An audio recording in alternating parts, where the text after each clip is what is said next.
हम लोग बात करेंगे आपके आईवीसी की,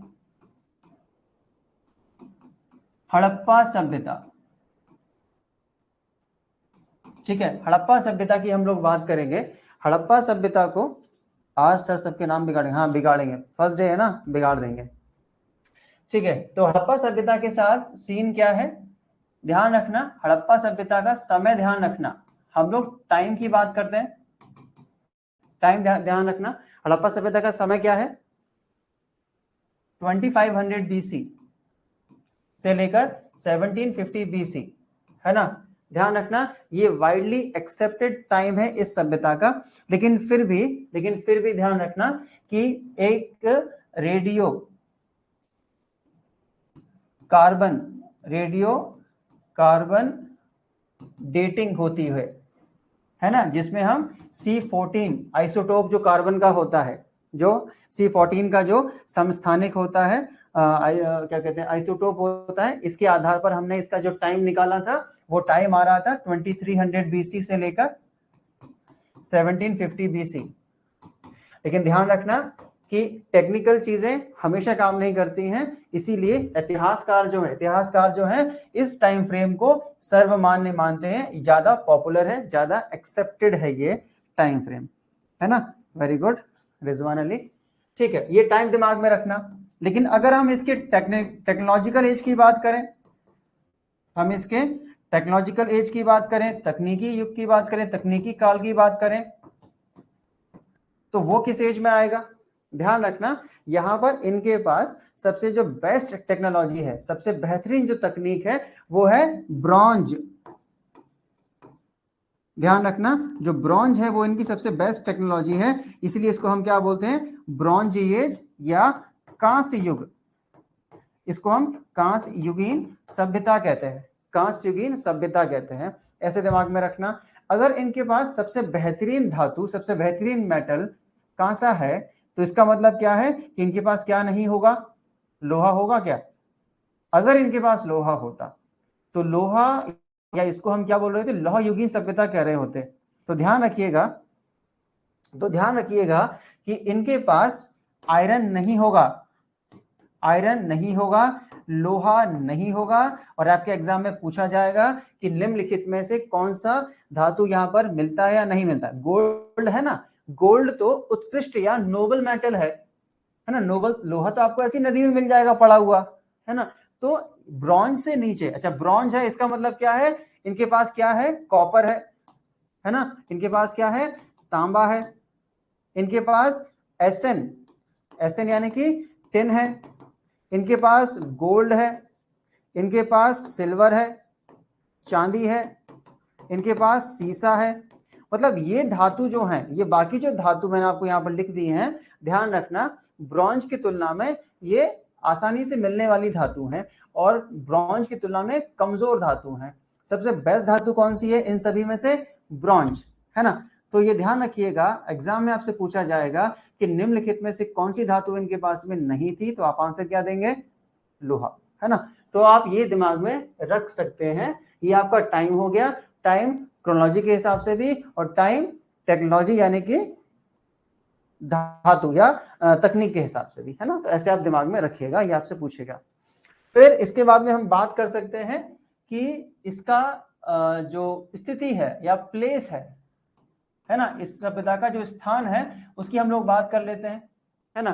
तो ध्यान रखना कि अगर आप इसको दक्षिण एशिया में इसको सभ्यता को कहीं रखना चाहें तो कहां रखेंगे, ये सवाल आपसे पूछ सकता है।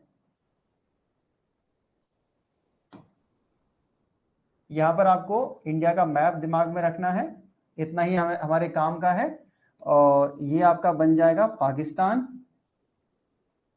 और ये आपका बन जाएगा अफगानिस्तान, है ना। समझ में आ रहा होगा, पाकिस्तान कौन सा है, अफगानिस्तान कौन सा है और इंडिया कौन सा है।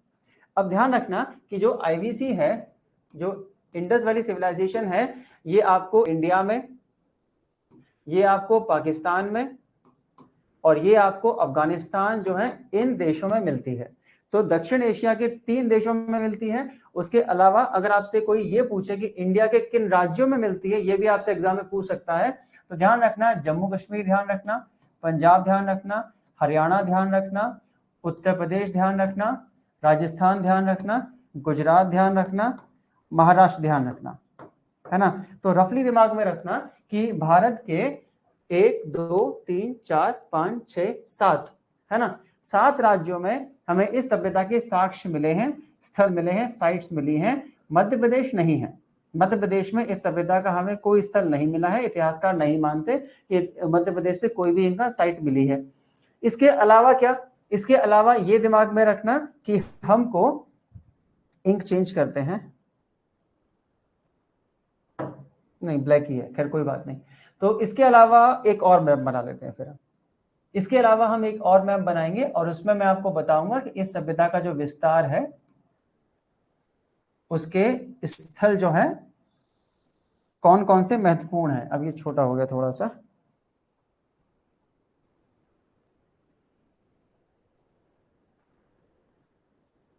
अब ठीक है।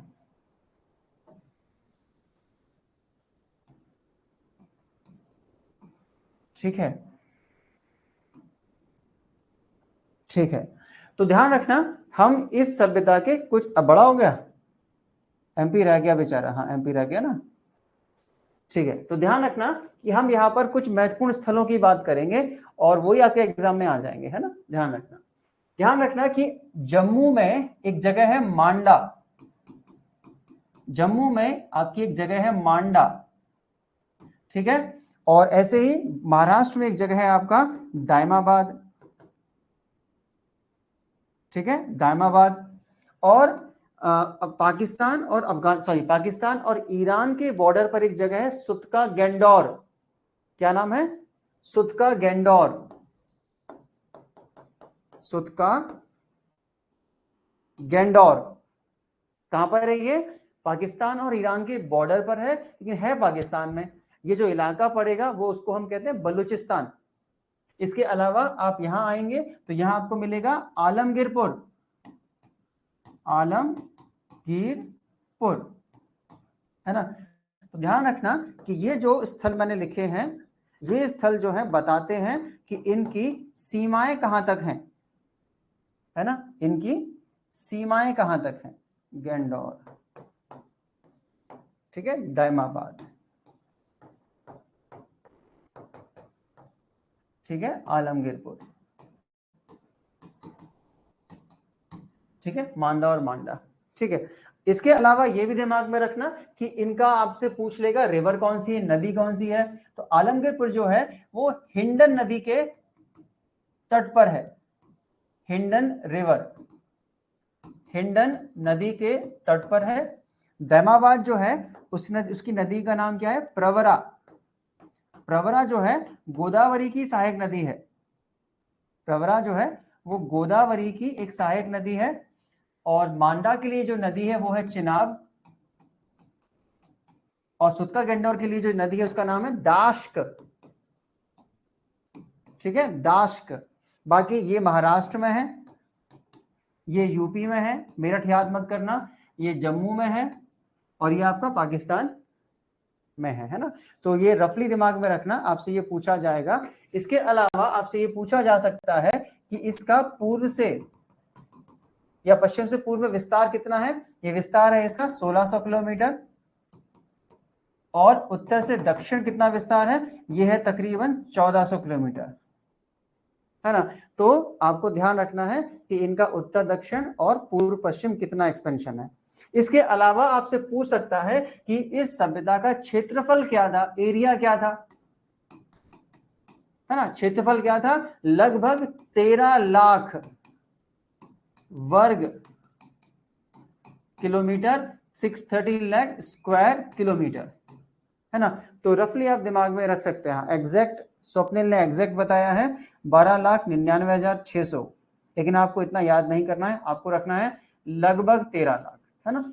रफली दिमाग में रखिएगा। ये कुछ इंपॉर्टेंट हमारे पास जगह है, इसके केंद्र है। फिर एक मैप और बनाएंगे, या उनको हम बाद में अभी बना देते हैं। पहले ही क्लास में आपको मैं कुछ इंपॉर्टेंट साइट्स दे देता हूं ताकि आपको दूसरी क्लास में चीजें याद रहें।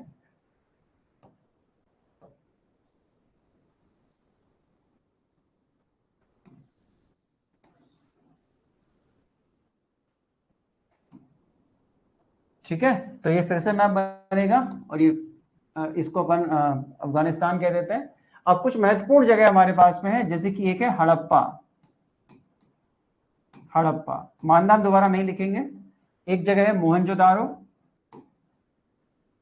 मोहनजोदारो। फिर एक है हमारे पास चन्हूदड़ो, चन्हूदड़ो। फिर यहीं पर हमारे पास में एक जगह है आमरी। फिर एक ही जगह है हमारे पास राणा गुंडई, राणा गुंडई। फिर अपन इंडिया में, अच्छा इधर आ जाते हैं, यहां पर एक शोरतुघाई, शोरतुघाई। एक जगह है हमारे पास मुंडीगाक, मुंडीगाक। अगर आप मैप पे देख, मुर्दों का टीला अभी आ जाएगा, हड़प्पा।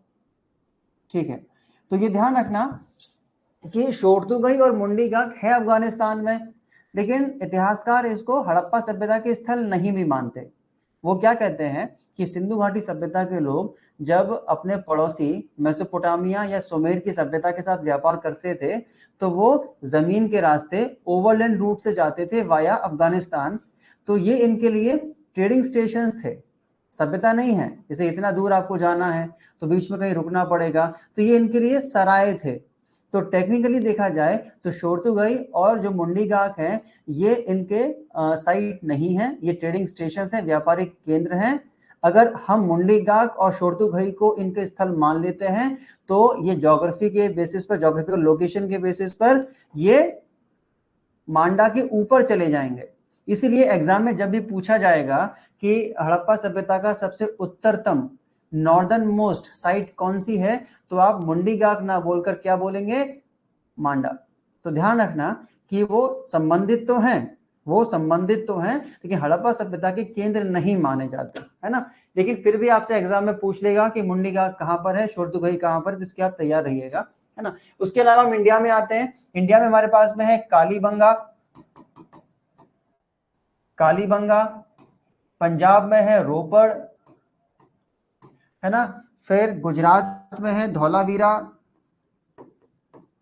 धौलावीरा।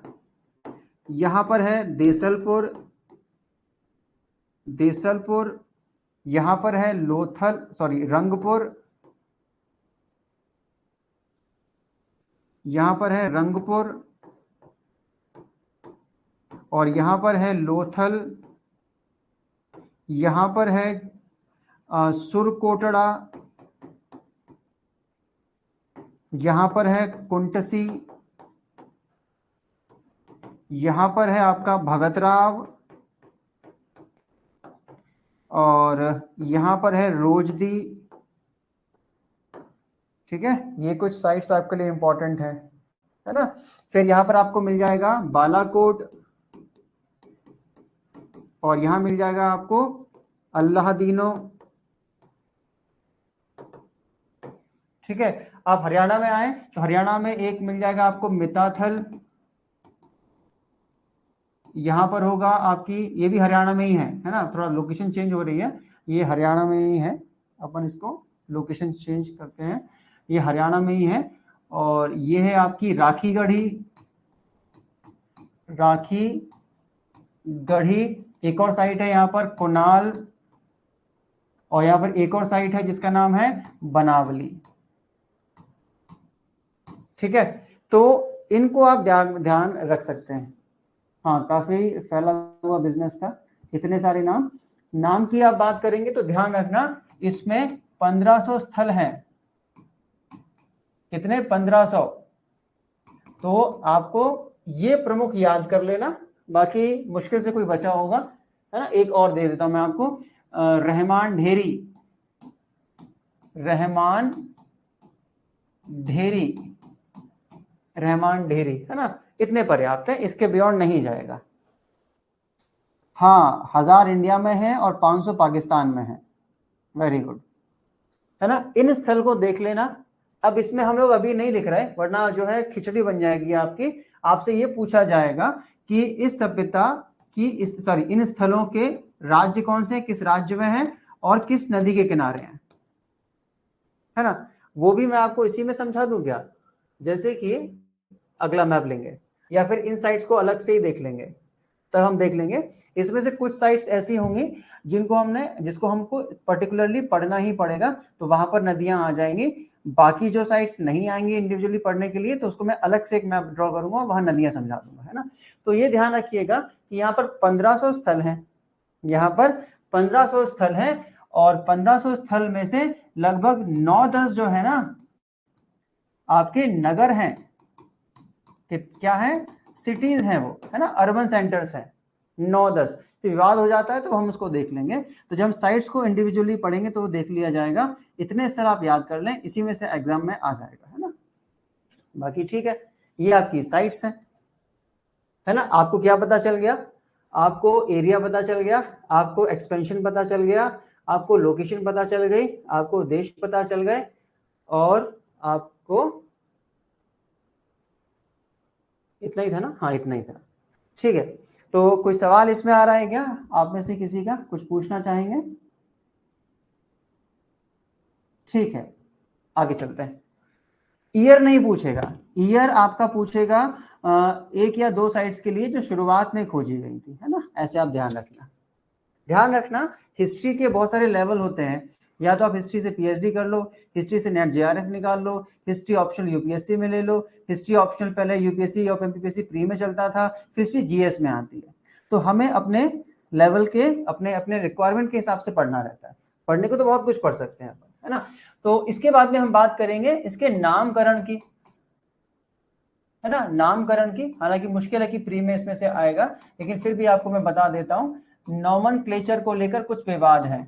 ध्यान रखना कि इसको आईवीसी या सिंधु घाटी सभ्यता कहते हैं लोग। क्या कहते हैं? सिंधु घाटी सभ्यता कहते हैं इसको। क्यों कहते हैं? क्योंकि जो प्रारंभिक स्थल इसके मिले थे, है ना, इसके जो इनिशियल साइट्स हमने डिस्कवर की थी, वो सारी की सारी कहां थी? आपकी सिंधु नदी की घाटी में थी, इंडस रिवर की घाटी में थी, सिंधु घाटी में थी। इसलिए लोगों ने क्या बोल दिया? सिंधु घाटी सभ्यता बोल दिया। लेकिन बाद में हमको इस घाटी के बाहर, है ना, आउटसाइड भी हमको साइट्स मिलने लगी, तो फिर हमने इसको क्या बोलना शुरू कर दिया? सिंधु सरस्वती, है ना। रफली दिमाग में रखना कि सिर्फ 3% जो स्थल हैं वो आपको सिंधु नदी की घाटी में मिलेंगे, और इसमें से जो 80% स्थल हैं, मतलब टोटल में से जो 80% स्थल हैं, वो हमको मिलेंगे सरस्वती नदी के किनारे। ध्यान रखना, सरस्वती नदी का मतलब है घग्गर नदी के नाम से फेमस है। इसको ऋग्वेद में दृष्टावती भी कहा गया है। क्या बोला गया है? दृष्टावती। सरस्वती नदी का ऋग्वैदिक काल में क्या नाम था? आपकी दृष्टावती नाम था। इसको घग्गर नदी भी कहते हैं।